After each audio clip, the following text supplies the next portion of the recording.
Hey everyone, how you doing? This is Amon Green, Green Bay Packers all-time leading rusher, and you're watching Packers Total Access Live, your daily source for Packer content. Go Pack, go!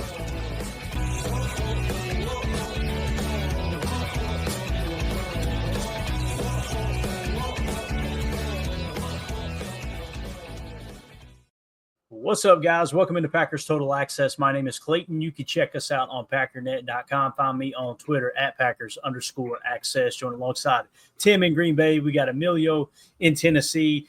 Jacob's hanging out in the chat. I don't know what the hell's going on there, but you know how it goes. So anyway, boys, we doing okay? Yeah, he's just lighting it up, and he's trying to get to the top of the leaderboard. Watch this. Put him in timeout real quick. I was just going to say, Jake, are you going to ban him from the chat? I love it. There we go. Let's go.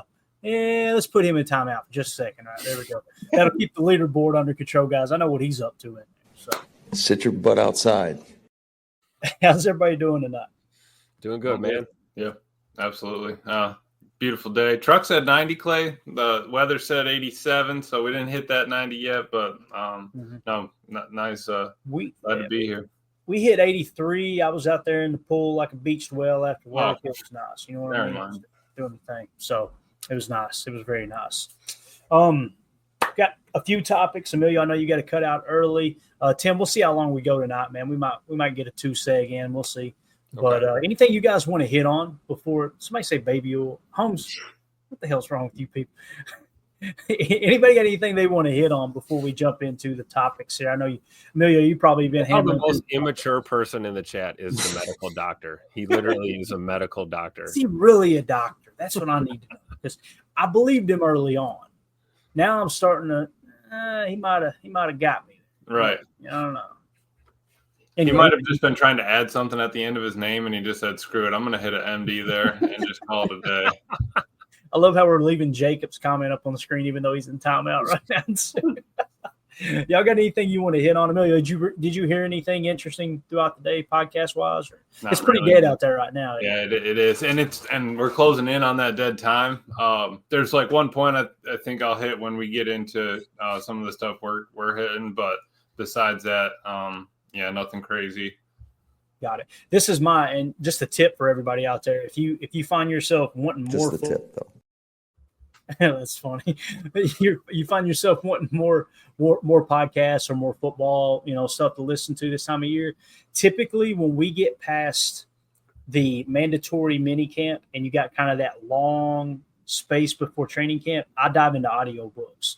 I go to the Bill Walsh books. I go back to Gridiron Genius, all those, Take Your Eye Off the Ball, and listen to those audiobooks again. It's amazing how you'll pick stuff through the third, fourth time through. I mean, it's amazing. So, that is true. I think we were talking about that last year, and I got on the Take Your Eye Off the Ball on the audiobook, and I think it was right around that time, June, July, where I was just, all right, I have so much time on the mower, and there's like one pod a day I can listen to that's new. Yeah, and the beautiful thing is you can always catch Ryan's podcast. That's what I love about Packernet Podcast, my favorite podcast out there. He does content every single day, and the thing about his content, too, it's not just filler. I mean, it is analytics, straight to the point. I never find myself listening to the show and I really don't care about this. There's always something there on his show that's like you come away learning something. So if you want to check that out, as well as our podcast, this show that you're listening to in podcast form, just scan the QR code in the upper right, or just go to wherever you get your podcast and search for Packernet Podcast. That's one word, PACKERNET space podcast. Make sure you subscribe on whatever platform you use, and go in there and give a 5-star review as well. It's something we never promote, which we should, because it's amazing how many people when they stumble on the Packernet Podcast are like, dang, these people are really putting content out daily. And again, we try not to be Mount Rushmore, what's your favorite pizza, all that. So we get off the rails, don't get me wrong, but we try to talk about stuff that truly matters, around the game. Absolutely. So with that being said, let's jump into some of the topics here tonight. First things first, I thought this was cool, and we seen Nick Collins at practice. I think it was yesterday we noticed in one of the images. And Matt Schneidman put this tweet out here, and I don't know why it didn't hit me yesterday. I just kind of thought he was attending practice. And listen, I understand he's not technically on the staff. I completely understand that. But Matt Schneidman put a tweet out, said former Packers safety Nick Collins and Morgan Burnett are among the 15 coaches on Green Bay's staff this spring as part of the NFL's Bill Walsh Diversity Coaching Fellowship. I just tweeted out, man, he's currently working with the Packers coaching staff, not just attending practice. Heck yeah. Like, what if he does that as a part of that coaching, fellowship, and then all of a sudden Matt LaFleur says, you know what, or Jeff Hafley says, hey, let's give him a job. Let's get him on staff. I would be totally on board with that. I've got so many stories with Nick Collins, Tim. That guy, I will never forget watching his very first regular season snap. I was at that game at Lambeau, and I remember telling Mandy, this rookie's out of Bethune-Cookman College, and I kind of rolled my eyes like, I don't know what the heck he's going to be. Bro, he was the fastest player on the field day one. It was amazing how he would break on the ball, and it was just like, yep, that dude gets it. He'll be around for a long time. Unfortunately, the injury got it, but would be awesome to have Nick Collins on the staff, Tim. Oh, yeah, I agree. And, I'll tell you, Nick Collins and Morgan Burnett are among my favorite players ever to play in the secondary in Green Bay. I mean, we can talk about Leroy Butler and Charles Woodson, and, we can go down the gamut. But, in recent memory, I was always a huge Nick Collins and a Morgan Burnett fan. Losing Nick Collins to injury really sucked. And the fact that he's back in the building, I can see why you might have thought, hey, it's just a trip down memory lane, or a visit to the facility to say hello and spend some time. But lo and behold, these guys are actually a part of this coaching fellowship program, which is awesome. So I think you're right. Whether it's Nick Collins or Morgan Burnett or both, I mean, if they get a shot at being on this staff, I'm all for it. I mean, you look at the talent we have in the secondary now, and you're going to bring in some guys like this into the fold with Jeff Hafley and Derek Ansley and these guys. Like, it's nothing but good news all around, personally. So hopefully we'll see what happens. I mean, we saw it a few years ago with Al Harris, right? He got a shot as I believe he was part of that coaching fellowship program before he became a coordinator himself, passing game coordinator. So I think this is a good step in the right direction, and it's keeping a fresh crop of, veteran players that aren't, physically playing the game anymore, but giving them an opportunity to stay in football down the long haul. So I think it's a good thing. Yeah, for sure. Absolutely. I think that's a great point, Tim. I was this was really the only thing I got from the pods today. Listening to the Love the Star pod, the Cowboys podcast, Brian Brodish was talking about how the Cowboys' new head coach, Schottenheimer, is bringing in old Cowboys players like Michael Irvin and stuff like that to get them to, be in contact with the players, ask them questions, see what's going on, get different points of view. How did you handle this back in the day? How did you handle growing up and, like, playing in the NFL, things like that? I think that something like that really does kind of, help the team, because you're bringing back, obviously Green Bay has a bunch of history, but you're bringing back recent history, guys that have literally been in your shoes, played that spot. And it's not just like, it's not just a random coach or anything like that. He was talking about how Bill Parcells used to bring in former Giants to the Cowboys, and they were like, why are you even bringing in former Giants to try to talk to us when we literally just despise that team? Like, that bring back that kind of, that one team mentality. It's for Green Bay, it's for the Packers, and it's for everybody that you're playing with. Doesn't matter the year. And I really think it's awesome. We got a young secondary that can ask a lot of questions. I'm sure X even has a couple for them, but a super young secondary that we can really pick their brains at, add some things. He could probably get talking to Coop, everybody like that. So always something to learn. Yeah, I immediately thought when I seen Nick Collins out there and then seen this tweet from Matt Schneidman, I thought that's the same path that the Baltimore Raven Ed Reed took, right? And he's in coaching now. Ed Reed was – Bill Belichick talked about Ed Reed being just the sharpest player he'd ever coached against.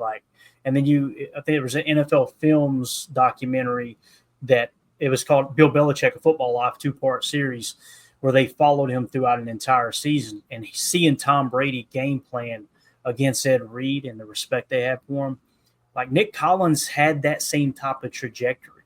Like people look at Ed Reed like he's untouchable, and I don't want to say he's untouchable, but I can understand why people feel that way. I mean, he's a freaking Hall of Famer, right? Nick Collins was on pace to be that same type of player. How many Super Bowls does Ed Reed have? I think he only has one, I believe, right? Because when Ray got the second one, that was later on after Ed had left, I believe. I could be wrong there. But Nick Collins was, he's got a Super Bowl ring, and this dude was just, pick 6 in the Super Bowl, all the things you look for in a big time player.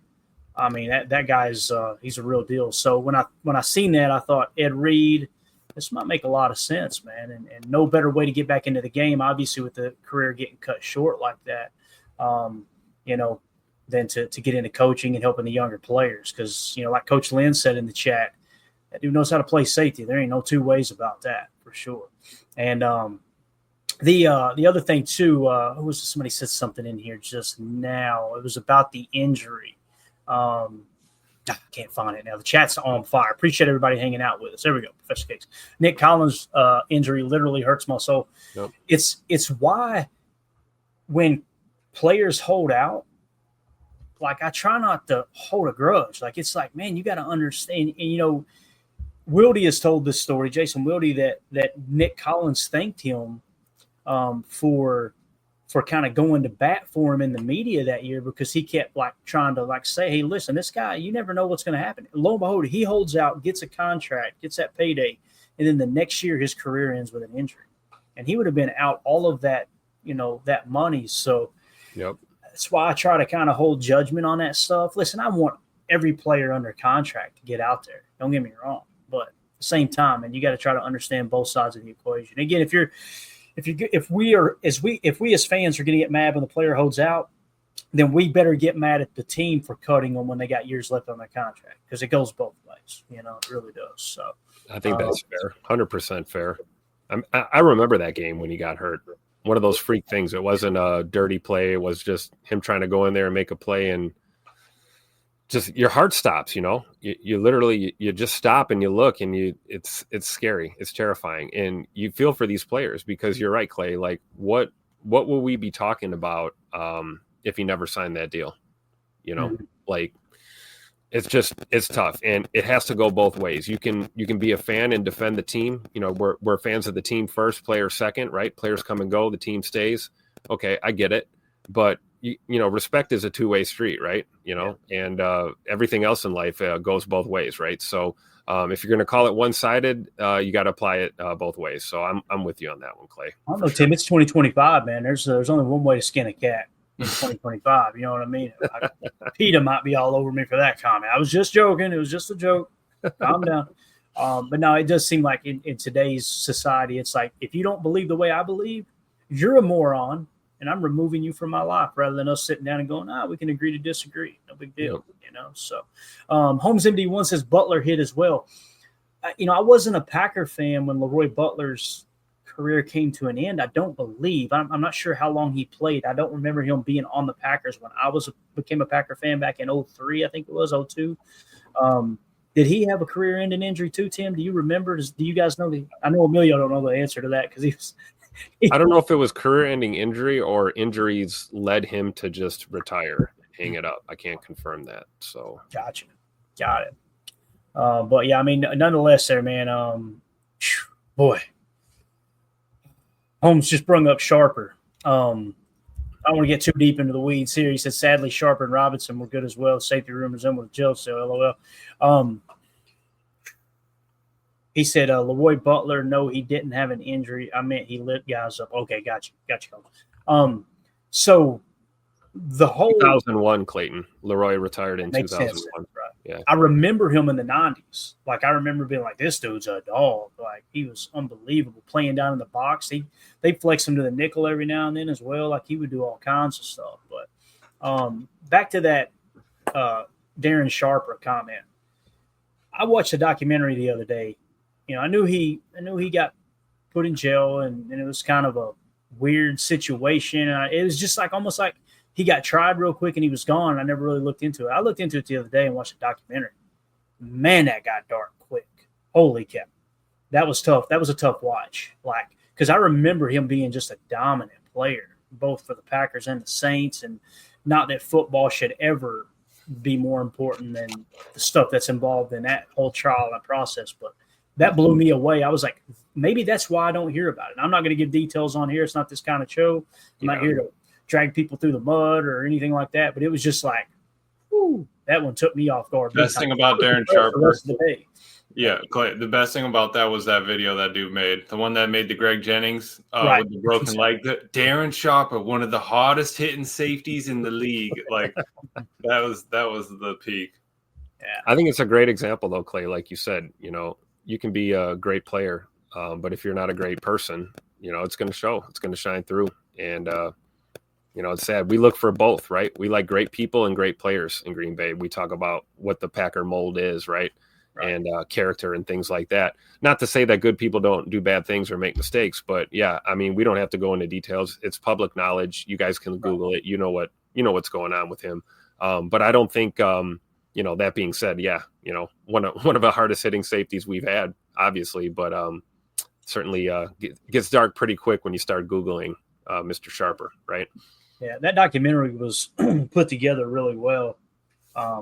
I thought about doing stuff like that on the channel, like little mini documentaries, like a 15, 20-minute clip of, hey, here's the story of this player, here's the story of that player, here's a controversial moment in Packers history. Here, there's a couple channels I like that. I just can't bring myself to do it because I want to focus on positive stuff if at all possible. And we get off the rails in here and we joke a lot and this and that. But it's all in fun. It's all in, we're here to have a good time, cut up. We make fun of ourselves. We make fun of each other.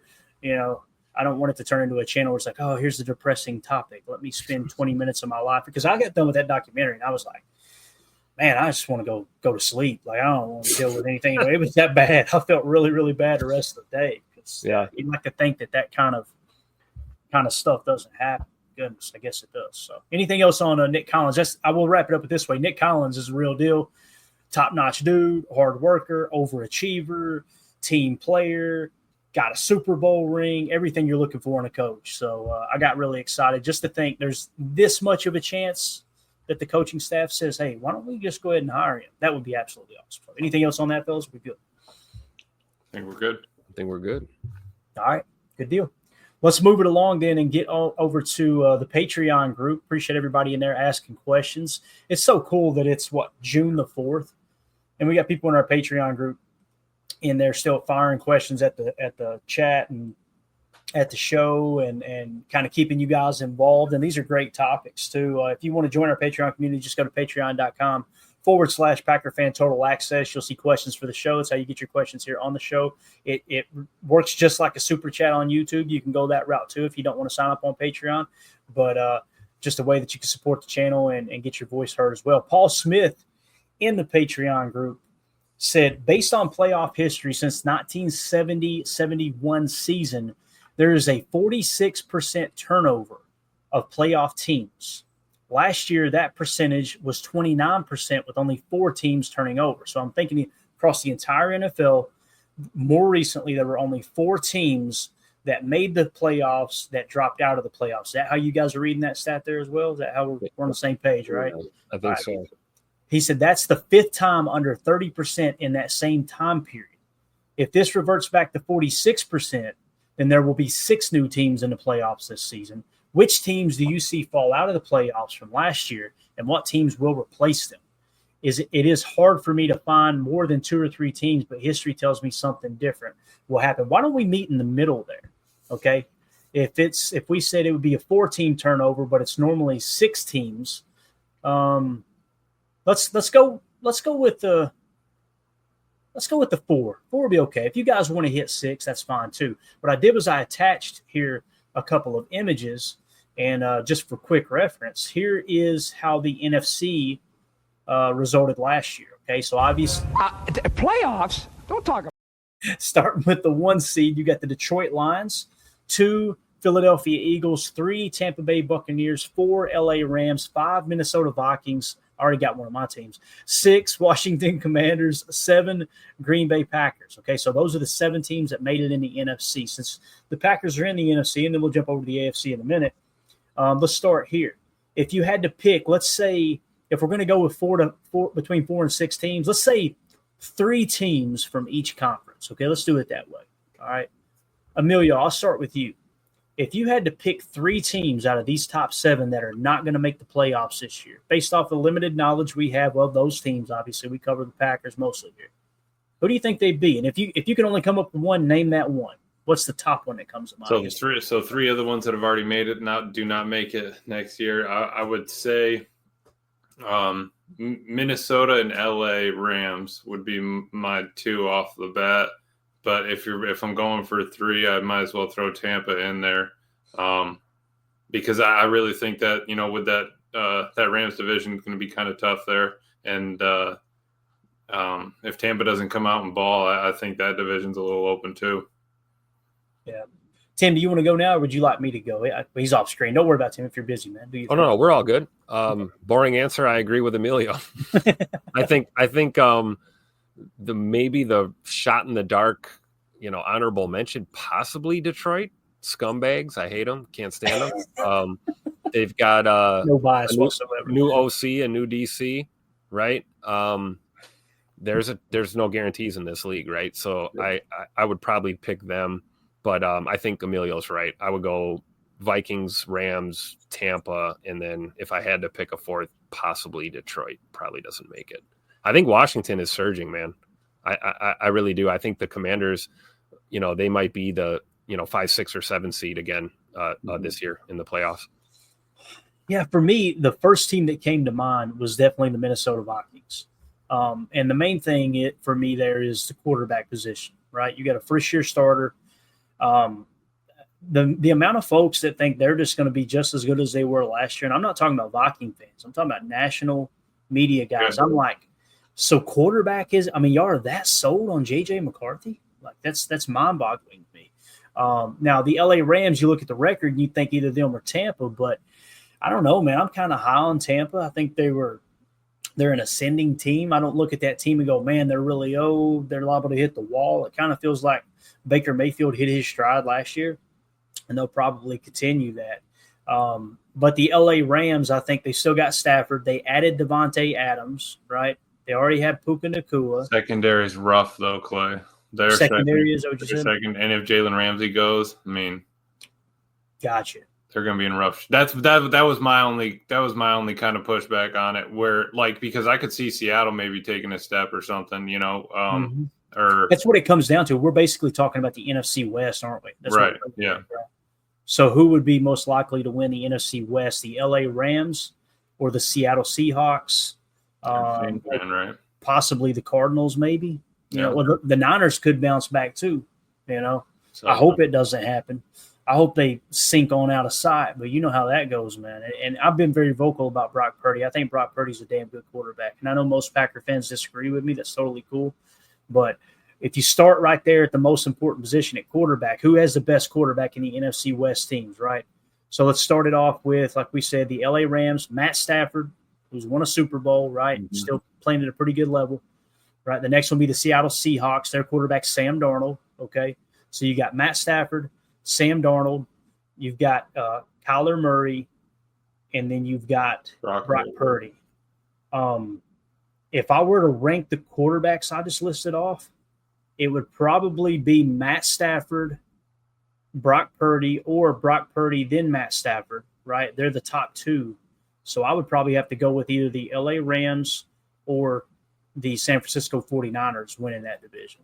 That's the way I would go. So, again, the point of this segment wasn't to like, all right, let's all make our concrete predictions. Just let's have a conversation about it. I thought it was a fascinating topic brought up by Paul. So, yeah, I think the NFC West is going to be kind of up for grabs this year, and obviously ours is as well. But I'm kind of excited to see what happens over there. Yeah, for sure. Let's hop over to the AFC real quick, and I don't want to spend a whole lot of time here because I know people aren't too interested in it, but going from the seeds 1 through 7, Kansas City Chiefs, Buffalo Bills, Baltimore Ravens, Houston Texans, LA Chargers, Pittsburgh Steelers, Denver Broncos. All right. So if we were to say 2 to 3 teams would drop out of those top 7 there, what comes to mind for you, Tim? I'll let you go first this time if you want to. There's a team just jump off the page to you here? No, I would say 0. All that's going to change is the seeding. Like, I mean, maybe people shuffle around. I guess like Cincy and Indy, maybe, maybe bounce a team like Denver or somebody. I don't know, I'm not sure. But to me, I think the AFC is it's tougher to predict. I feel like those are your those are probably going to be your playoff teams again. And for me, Emilio, I think Pittsburgh, if Aaron doesn't sign there, then their quarterback is who's that knucklehead that got the helmet bashed over? Mason Rudolph. Yeah, that's their starting quarterback as it sits right now because they let Justin Fields walk. Right. I know it, man. That was the one that got the helmet bashed over. You know what I'm talking about? Yeah, Rock'em Sock'em Robots. Yeah. There, Miles Garrett, right? Or not Rock'em Sock'em, but what's the thing where you get the little mole or whatever jumping up your whack-a-mole, right? Whack-a-mole. Yeah. Like the old whack-a-mole there. I think you're right, Clay. I would have picked Steelers popping out to me, and then I would say probably Houston, and then I would probably say Chargers if I had to, just because I don't think Baltimore and Lamar's going anywhere. I don't think Bills and Josh are going anywhere. Kansas City, possibly, but I'm still not sure on that. And with Denver, I think they might be climbing more than anything. Yeah. I don't know if they're going to be dropping out. I really do think Sean got them going last year. Yeah, and you think a first-year quarterback, rookie quarterback last year, he's going to be even better this year, I would imagine. Right. So, yeah, for me, it would probably be Pittsburgh dropping out. Now, even if Aaron is the quarterback, look, I'm not going to sit here and kid myself, and say that Aaron is playing MVP level Aaron Rodgers football, right? That was not the case. However, he's not as bad as the haters would lead you to believe. Yep. They would definitely be a better team with Aaron instead of Mason Rudolph. However, last year they had Russell Wilson and Justin Fields. So I think we would all agree Aaron would be an improvement over them. So you would think they could probably hold off the Bengals, although Bengals got some problems too, man. They really do. Like when you look at their first-round picks holding out, Trey Hendrickson, they pretty much screwed him. They told him next year we're going to give you a new contract, and now they're just not even returning his phone calls. So it's like that's your best defensive player too. So I don't know, man. You almost feel like Indy has a better chance of squeaking in, right? Yeah, possibly, right? And they got didn't they sign Daniel Jones? Am I thinking right? I think they signed Daniel Jones. I believe so. They still got Anthony Richardson. Yes, they did. Anthony Richardson's one of those guys that he's built like a Greek god, but that dude, I'm telling you, I was very, very critical of him coming out of college, and I usually ain't like that with a rookie because anything can happen. But I was like, what is the hype on this dude? And the way I like to look at those mobile quarterbacks is I like to say, okay, if you're trying to convince me he's a good quarterback, right? Yes, he's got that. If you remove the scrambling ability, where would you rate him? You'd rate him at the bottom of the league. So I was listening to I think it was the All 32 pod. He was saying Anthony Richardson came out. He only had two buttons on the controller, scramble and deep ball. Like, I mean, he's one of those where like you're getting the snap, Clay, in Madden, right? Give me the right trigger. I'm just bootlegging out to the right side. I'm seeing what opens up. Okay. Yeah, I'm with you. But I'll tell you one AFC team that we're probably not going to see in the playoffs is Duval. Tim, they got an uphill battle, don't they, man? I was just about to hit you with that one, Tim. I was literally clicking it. Shout out to the Jacksonville Jaguars making the cover of Madden with Saquon doing the reverse hurdle over them. Now, they're probably not going to have the logo on there, but the cover of Madden 26 has got Saquon doing that reverse hurdle. Of course, you go back and look at the app. It was Jacksonville. Of course, it was Jacksonville. It wasn't Savage, was it? Who was it? Who was? That's a great question, Tim. You got to look up the jersey number. That wouldn't surprise me one bit, man. Anything else on this topic, guys? Again, I thought it was an interesting question there from Paul. And normally we don't hit this type of stuff, but hey, he's a member of the Patreon group, and appreciated the question there. Anything else on there? We good? I think we're good. Let's move on to the next question here. Jerry in the chat says, wanted to let you know that I saw Malcolm of Big Mac's Breakdowns talking about rookies on Cheesehead TV, and he may have solved the mystery of Savion working out in a red shirt. They must be thinking of him as a Wildcat quarterback. Now, she did the smiling little symbol there. I don't know if they're joking or not. It crossed my mind yesterday. I almost said it on the show. Like, I wonder if they're giving him a little bit of look in the back. And I thought, I ain't even going there. I'm not going there. The thought of taking Jordan Love off the field to run a Wildcat package, lucky that, Jan, at all. So What do you guys think? Have y'all heard anything else on the red jersey or no? I'm going with he missed the Senior Bowl because of a shoulder, right? And maybe going into going through OTAs, moving around, maybe he tweaks something and they're just precautionary. It is kind of weird because there's no contact pretty much at all right now anyway, right? Like nobody's hitting each other. They might be hitting a sled or a tackling dummy or something, but I don't think anybody's going full contact. But maybe, I think, both could be true. Maybe he's got the red jersey on because he's got a sore shoulder, or maybe they are looking at him as a, QB number 4 or 5 or whatever. I don't know. We've seen it on tape though. He can throw the football, right? He can hum the tater. He can. He can, yeah. He's a quarterback coming out of high school, if I remember correctly. So. Yep. Yeah, I honestly, maybe Matt's going to do something like that, but even still, why would he need to throw on the red jersey in OTAs? There's no tackling. You know what I mean? So I think it's probably more injury related, if that, or they just we couldn't even get one from the pro shop. We just ran out of jerseys. Just stitch an 84 on that red one and give it to it. Like, you know what I mean? They're just get it over with. But I did look up. It was Jerrion Jones on the Jacksonville Jaguars, number 22. I got reversed. All right. Darnell's safe then. Savage is safe right now. All right. That play, by the way, listen, I'm not here to try to talk up Saquon, but I've been watching football a long time. I have never seen a player just so naturally, not concerned whatsoever, spin out of a tackle and just know that someone's behind him about to lay him out, and him jump and throw his legs up in the air and completely hurdle him in reverse. I was just like, watching their sideline react to it too was hilarious. They were like, what the hell is that? Yeah. That was the third broken tackle. He juked that first guy, spun off the second one, saw the next dude come and just said, I'm not going to turn around in time. Might as well hit that hit the Y button. Crazy. Drew D in the chat. Good to see you, buddy. He says red jerseys are common among players with injuries. Yeah, it's got to be what it is. And again, Jerry was just saying what was mentioned over on Cheesehead TV. So appreciate you mentioning that. Like the replacements, Danny Bateman, just red means stop. Like a street light, right? Yeah. Yes, Danny. Wasn't he like a SWAT cop or something? Yeah, he was a SWAT cop, and he just drills Flacco on the first day of camp. Chris in the Patreon group says, I might owe Kenny the Skylark Clark a big apology.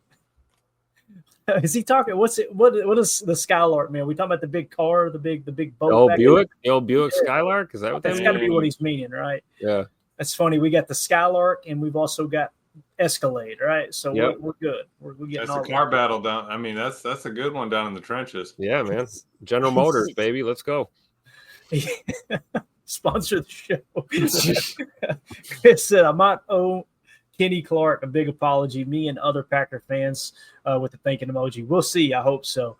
Obviously, talking about the injuries, right, that he was dealing with last year. And I'm going to be completely honest, man.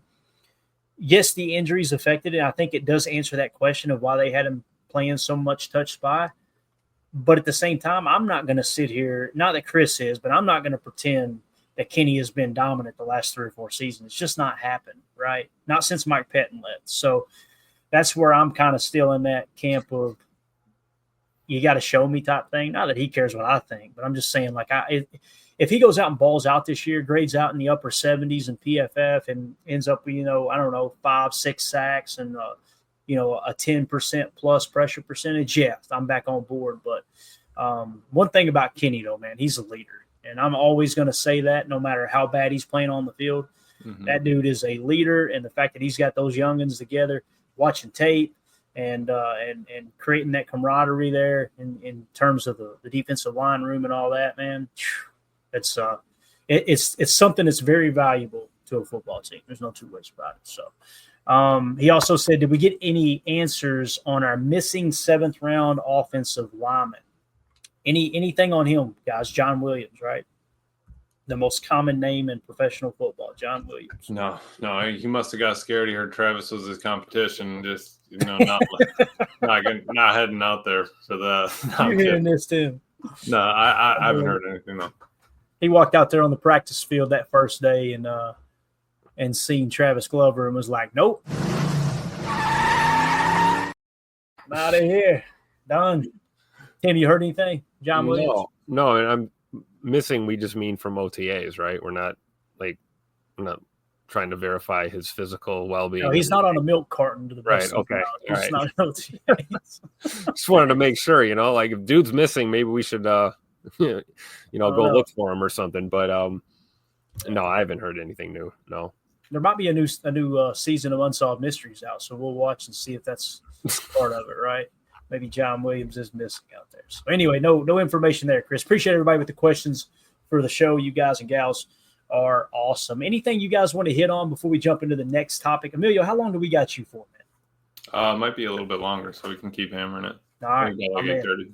So what we'll probably do is we'll just kind of run straight through the break, and I'll just break it up. Just know if you're listening to this on the podcast, you're going to get an abrupt end to hour 1, and then we'll jump right into hour 2. We might be able to catch it and break it up a little bit, but wanted to get into this information. We'll see how long we go. But I put this together over on our Patreon page. Again, you can find this. You get early access to all the stuff that we're going to hit on the show. I just put together the PFF lineups. You guys remember me complaining last year that they didn't have the lineups visible on PFF only during the year when you could show the matchup between this week's opponent? Well, they changed that this year, Tim, and it's awesome. So they already got everything in the system, right? And this might be a little bit hard to see. Maybe I could zoom in. If you guys can't see the numbers, you let me know, and I'll read them off to you. But what I did was just threw these graphics together and also listed the percentage in which – actually, let's just go full screen. We don't have to worry about any copyright here. That might help a little. So in terms of personnel, let's start there, okay? We ran 11 personnel 67.09% of the time. That was 13th most in the NFL. Again, 11 personnel means 1 running back, 1 tight end. That's 3 wide receiver sets. And then we were in the nickel 4-2-5, 65.25% of the time. That was 4th most in the league. Now, typically you'll match 11 personnel with nickel. That's why we group those together, right? However, there are some teams like the Philadelphia Eagles, they very, very rarely come out of their nickel defense. So they'll run nickel sometimes when a team's in a 21 or 12 personnel. But I'm wondering if Green Bay might have pressed into that a little bit because in the middle of the season, I'm looking more at like route combinations, passing concepts, zone blocking scheme as opposed to duo and this and that. It's very rare I'll look at it and go, okay, what personnel did we match up with there? But do those numbers catch you guys off guard before we look at the grades here and what our lineups look like? With us running 11 personnel 67% of the time, and nickel 4-2-5 65% of the time. I think the nickel 4-2-5 stands out to me. And I know we'll get down further in the article when we break down, looking at the rest of the defense, versus 12 personnel and then base defense. Hafley's first year as the DC, there was a lot of emphasis on switching to the 4-3. We're going to, be super aggressive up front in the trenches, rushing the passer constantly.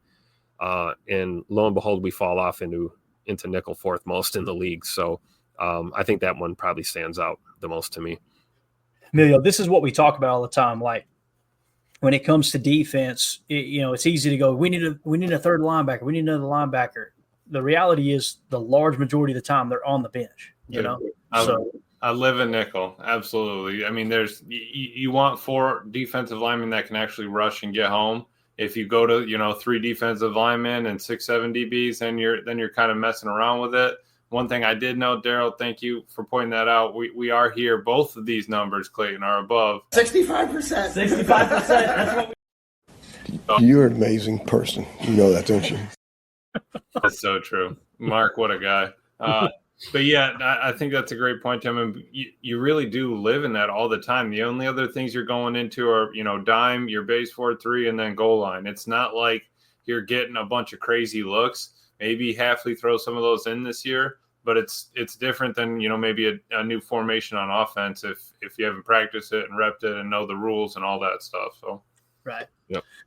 Jerry in the chat says, are 11 and 12 the only personnel sets run? They are not, Jerry. They are just the ones that we run the most. Like if I go all the way to the bottom, we'll come back up here in a second. If you look here, personnel tendency for offense, the Packers ran 11 personnel 67% of the time. They ran 12 personnel 24% of the time, and they ran 21 personnel 5% of the time. They went uncharted 12, which I'm not sure exactly what that means. That might be like a 12 personnel with an extra offensive lineman. Right. There's a 13 personnel where it's one running back, 3 tight ends. That's typically like your goal line set. They only ran that less than 0.5%. So they went empty 0-1 there, or I'm sorry, not empty 0-1, but 4 wide receivers, 1 running back. I mean, no running back, 1 tight end, right? Sorry. So it is an empty set, like an empty flex trade type look. They ran that 0.29% of the time, I believe it was. And then, of course, you've got an 0-1 there that's got a mark next to it. I'm not sure what that mark means. I didn't grab that off the key of the website. But to answer your question, Jerry, the predominant personnel is 11 personnel at 67%, 12 at 24, and it drops all the way down to 5% with 21. And I don't even know if that 21 was charted with Jaden Reed going into the backfield. Like sometimes some sites will chart that as 21, even though he's technically a receiver, but he's going into the backfield to play running back. That makes sense. So right. They probably do it by positional alignment, right? That's probably how they're looking at it. That to me, that would make the most sense, Tim. But you never know, man. Different sites are, they're different. Because they could be looking at it like, okay, he's on the roster as a running back. He's just on the field right now. They could look at it like that too. So, but yeah, I mean, 11 and 12 is where we're living. I'd love to see a little bit more 2 running backs. Sprinkle some of that in there. But is that pony package? Are they considering that 11? So that's where we kind of right. And again, if you think, okay, they did not chart pony package with 11 pony, which is Jaden Reed in the backfield. If they didn't chart that as 21, they are talking about those times that we ran pony package where it was Josh Jacobs and Chris Brooks, right? That's to me, that's a true 21 person. Yep. So, all right, back up to the top here. So again, great question though, Jerry. Thank you for asking that.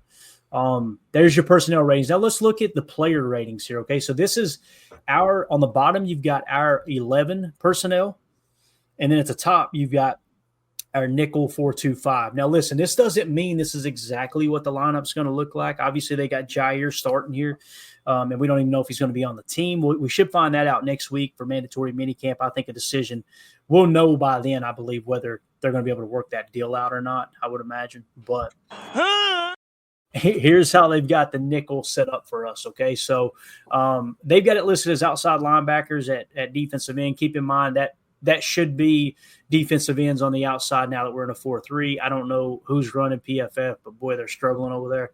They're no longer outside linebackers. They're technically defensive ends on our roster, okay? So Rashawn Gary and Enigbare is who they've got as our starting defensive ends, okay? Keep in mind, we all know LVN gets more reps than Enigbare, so take that for what you want there. Kenny Clark and Devontae Wyatt in the middle, and you see Devontae Wyatt, guys, he's trending upward, 66.4. He's right on the border of becoming a number 1 caliber defensive tackle because, again, as you can see, they're listed as defensive linemen with him being the 37th highest graded out of 118 defensive linemen as opposed to Enigbare and Gary are listed with the edges, okay? Yep. So the fact that Wyatt is at 37, guys, that means when you crack into the top 32, that means PFF is grading you out as a number 1 caliber defensive tackle, okay? So he's right on the cusp of breaking into that. This could be the breakout year for Devontae Wyatt, man. That's the big thing that stood out to me on the defensive front. We know Gary's our best pass rusher, hands down. I don't think Enigbare, I think you're going to see him taper off as these younger players get more reps. That's just me personally. I could be wrong there. But the big thing that stood out to me was Wyatt, Tim. I'm excited to see him continue to get better, man. That he's trending in the right direction. You know what I mean? Certainly. Yeah. We talked about that last week a little bit, like when we were talking about the D-line and Coach Covington coming in and, taking a different approach. I mean, Devontae Wyatt is poised for a big year. And if it does happen, if he takes that step, man, this D-line group is going to, as a whole, is going to take a huge step. I mean, if Wyatt makes the jump, I'm looking for big things from this defense going forward for sure. Yeah. What do you think, Emilio? Defensive line there. Man, I think they're really gonna step up this year. Looking at that 60 after, kind of hearing what Kenny's gone through, I think that, it's not as terrible as it first looked. I think that, we do have a decent group in there. I'm excited. We got Enigbari in there, but you also got LVN. Who else is going to be on the edge? I almost see all of them breaking 60. Hopefully, all of them over 65 this year, and just kind of turning out. And that'll also lead into that 4-2-5 we were just talking about. Like, if you can get 4 rushing, but we didn't try to do that all last year. It's not like we were asking them to rush 4 every single time. We were sim blitz and we were bringing scrapes. We were doing twists, dropping guys. So that's something as well that we might need to take into account. Definitely. And we're going to dive into the linebacker position here next in the nickel 4-2-5. But that's going to do it for hour 1. For those of you listening on the pod, we will see you on the other side for hour 2. We appreciate y'all.